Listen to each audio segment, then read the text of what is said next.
another episode of FU Stigma Counseling Chats with Dr. Locke. Today, I want to talk to you about the top 5 ways to use person-first language.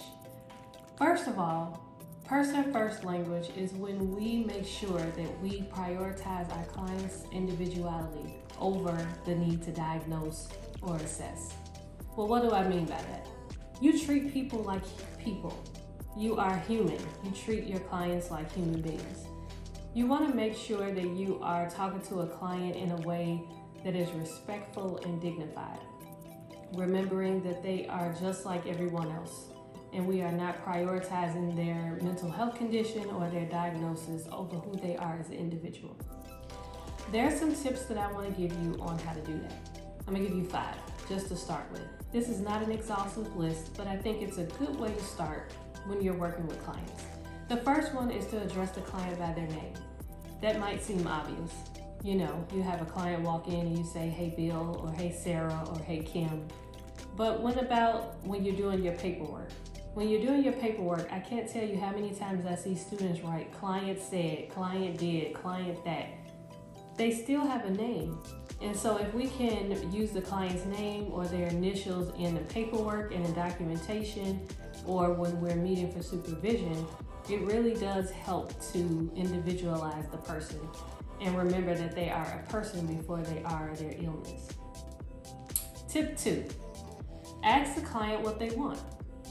A lot of students tend to make goals for clients based on some of the symptoms that they see.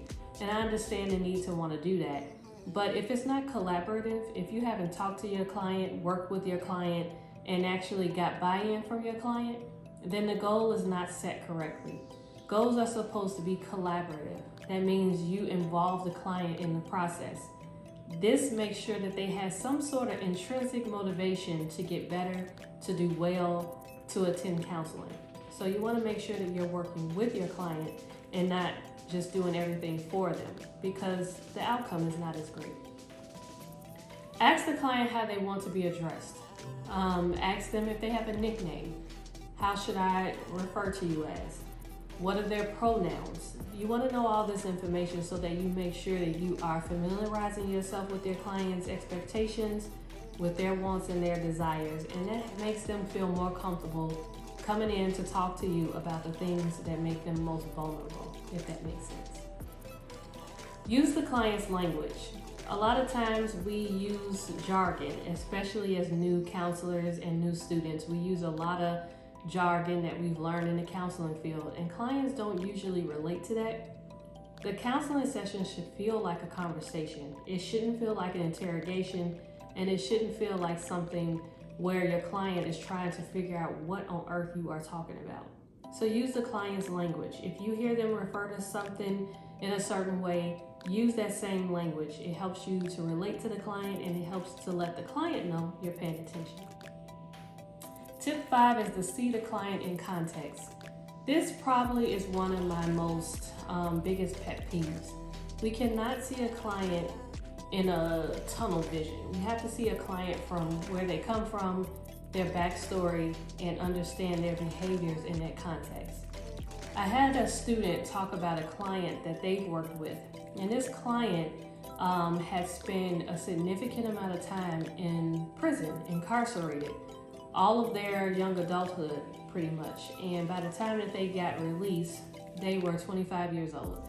So I think from age 13 to 24, 25, they had been in prison. So some of the behaviors in prison don't necessarily respond well to the environment outside of prison. For instance, this client was often aggressive, used a lot of foul language, was very, very guarded, didn't take too well to authority figures, especially males. And this worked for them while they were incarcerated because it helped them to protect themselves. It helps them to, keep distance from other prisoners. The aggressiveness also often got needs met. And so that worked for them there. And, the student made sure to validate that experience and say, that was resilient. That's what you needed to do there. but now that you're not incarcerated, those same behaviors aren't conducive to how things go here in this environment. So helping that client to work on new coping mechanisms for stressors is key.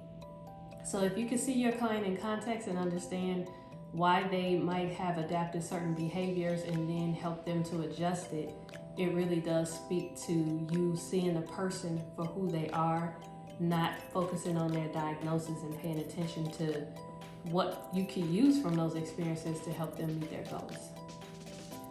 Some person-first language that often gets just misused. I often hear people say, my client is a 24-year-old schizophrenic. And it makes my ears bleed because the word schizophrenic is not person-centered. It's not person-first. You don't recognize a person by their illness. They have a name.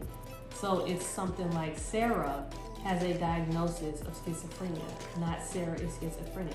You see the difference how Sarah is a person and then she has a condition, not she is her condition. She is not her illness. Another one, I've had clients before they even tell me my name. Hi, I'm bipolar. I understand that you want to share that with me, but can you tell me your name? What's your name? Tell me about some of your strengths. Tell me about some of the things that you enjoy doing. But sometimes when you're institutionalized or you've been in the mental health field where you weren't always treated as a person with a condition as opposed to the condition, just treated as a disease, then you forget how to individualize yourself. So I'm hoping that this video can help you to notice that and point that out for your clients and for yourself in general. A lot of other things that come to mind is sometimes we say, oh, this so-and-so is suffering, or they're so severely challenged by their condition. Well, who are we to say that? That is their story. That is their experience. That's something that they should say. We should never say that, Bill is suffering from bipolar disorder. It's Bill has bipolar disorder, and let Bill tell you if he's suffering. You know what I mean? I think that's really important to make sure that we preserve one's experience for the person that's experiencing it. Other words that come to mind, and they are like archaic in nature. We used to say things like, this person is handicapped. And we don't use that word anymore. For instance, we say this person uses accessibility, like when you think about parking, like handicap parking. We don't say that anymore. It's accessible parking, or I need an accessible hotel to stay in, or something like that. It's really a big play on words, and words carry stigma, and then stigma just perpetuates the way society sees people with mental illness. So I think it's really important that we pay attention to the language that we're using, make sure that we're using inclusive language, make sure that we're paying attention to how we're referring to a person, that we're looking at people from a wellness perspective and not a pathological perspective. So I think those are really important. If you want to see more about person-centered language, I will link an article that I used to help me prepare for this episode. I'll link it in the description. I hope you get some good information out of there. It's got really good information about what you can say that is inclusive versus what you might have said in the past. Got a good list, so I hope that you can review that.